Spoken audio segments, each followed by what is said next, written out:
Comment avoir de bonnes relations dans sa vie? Alors dans cette vidéo, je vais pas aborder tous les points possibles d'amélioration pour avoir une meilleure intelligence relationnelle et avoir en tout point des meilleures relations dans toute sa vie, mais je veux juste te donner une clé qui est pour moi la chose la plus importante à comprendre, à adopter et à appliquer dans ses relations pour améliorer ces dernières. Alors les conseils que je vais te donner, c'est pas pour appliquer dans la vie de tous les jours avec les petites interactions sociales en mode quand tu parles 2 minutes avec ton collègue ou à la pause café du bureau, ou pour les gens que tu croises dans la rue, c'est vraiment pour les personnes avec qui tu as des relations profondes, un petit peu intimes, donc par exemple ton couple, ton meilleur ami, ta meilleure amie, ou ta famille avec qui tu es proche. Donc voilà, c'est vraiment pour les gens avec qui tu es proche, les gens avec qui tu te confies ou qui se confient à toi, pour éviter que tu aies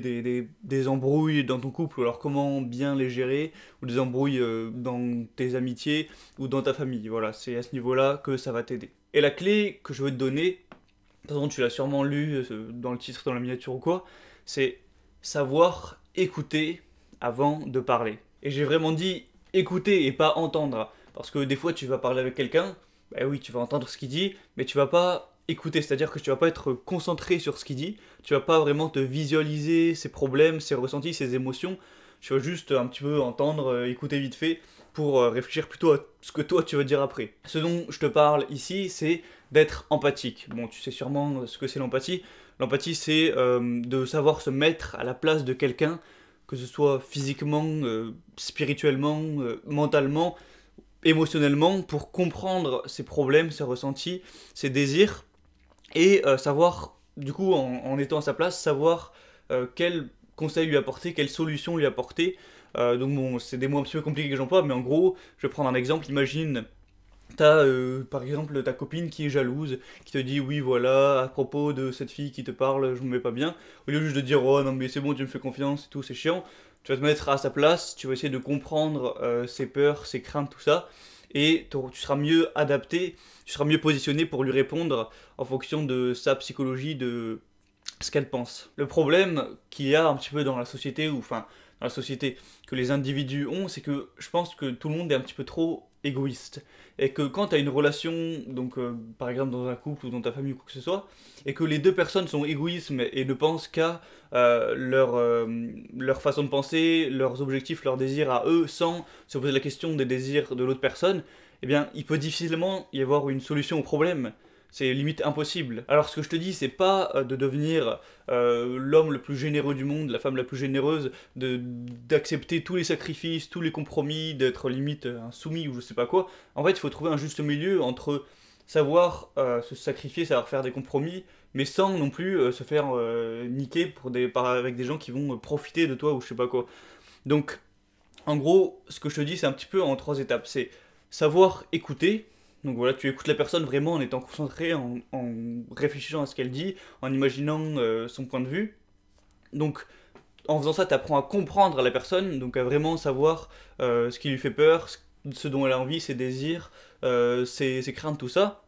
Et en faisant ça, une fois que tu l'as écouté et compris, là tu vas pouvoir plus habilement te faire comprendre en parlant en fonction de ce que la personne t'a dit avant. Souvent, quand il y a une dispute, un conflit, parce que c'est aussi surtout pour ça que je fais cette vidéo, c'est si, imaginons aujourd'hui, toi tu as un conflit avec ton couple, voilà, vous êtes embrouillé sur un sujet, et donc il y a un peu un conflit en mode chacun veut avoir raison. Le problème c'est que tu as souvent chacune des personnes qui défend sa position un petit peu égoïstement. On va prendre un exemple à la con, imaginons. Un soir, ta copine qui veut sortir à fond, qui veut aller dans des bars, aller en boîte de nuit ou quoi que ce soit, enfin faire plein de trucs jusqu'à tard le soir, et toi au contraire, tu veux rester chez toi et ne pas faire grand chose, juste regarder un film et dormir. Et du coup, il y a un conflit avec une personne qui veut ça et une personne qui veut autre chose. Et vu que les personnes vont être un petit peu égoïstes elles-mêmes, chacun va tout faire pour un petit peu prendre le dessus comme un combat, genre il y en a un qui va être KO et l'autre qui va gagner, et il y aura une des deux solutions qui va être prise. Et celui qui aura eu sa solution qui aura été prise aura gagné, l'autre aura perdu, ça va créer des frustrations, ce qui n'est pas du tout bon dans un couple ou dans des relations en général. Eh bien, il y a un truc que les gens ne pensent pas forcément ou oublient, c'est qu'il peut y avoir une troisième possibilité, c'est que c'est pas l'un ou l'autre qui va avoir raison de manière un peu binaire, ils vont trouver un compromis, donc ça veut dire compromis, enfin bref, une troisième solution qui va être un mélange des deux opinions, Donc là, comme je l'ai dit, l'exemple c'était soit de sortir à fond ou soit de rien faire du tout. Mais ça va être peut-être de faire une petite sortie et ensuite de rentrer, de trouver une solution qui arrange tout le monde. Donc voilà, en gros, je m'éparpille un petit peu, mais si tu as une seule chose à retenir de cette vidéo, tu peux l'écrire sur une feuille si tu veux, ça te permettra de mieux absorber ce que je te dis. C'est de quand tu parles de manière sérieuse avec quelqu'un sur un problème, que tu as un conflit ou que tu veux juste aider peut-être quelqu'un à lui remonter le moral, à comprendre ses problèmes, mais vraiment, voilà, sois empathique, essaie de te mettre au maximum à sa place, de comprendre vraiment ce qu'il te dit, et à partir de là, ce sera tout de suite plus simple. Parce que la personne va sentir qu'elle est comprise, vraiment, voilà, c'est ça, que tu comprends en gros ce qu'elle ressent, et il sera plus ouvert à te parler, et la discussion va évoluer vers le haut et pas vers le bas. Alors il y aurait eu plein d'autres choses à dire hein, pour donner des conseils au niveau d'une relation, que ce soit d'être sincère, d'être patient envers l'autre, ou alors le fait de donner avant de recevoir.